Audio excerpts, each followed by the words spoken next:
Како ја разбирате вие изјавата на Вархеј поврзана со законот за јавно обвинителство? Тоа е услов без кој не се може или сепак е добро да се донесе законот за да им се избијат од рака, што се вели, адутите на оние кои што се скептични?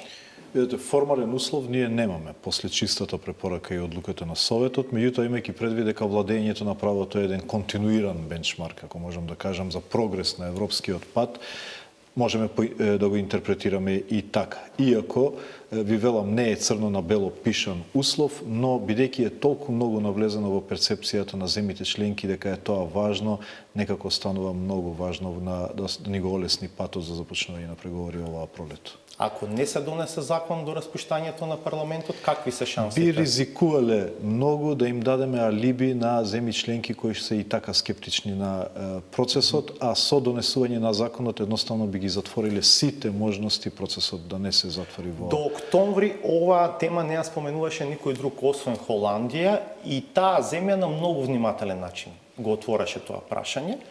Од октомври и Франција тука и таму го споменува, повеќе на ниво на амбасадор во земјава, помалку на ниво на МНР и на Елисејска палата во Париз, која од државите практично го бара ова и сака да го види до пред распуштањето на парламентот. Мислам дека и Франција и Холандија се фиксирани, ако можам да кажам, на потребата од донесување на закон, иако на сите им е јасно дека субстанцата на законот е веќе адакта, е решено.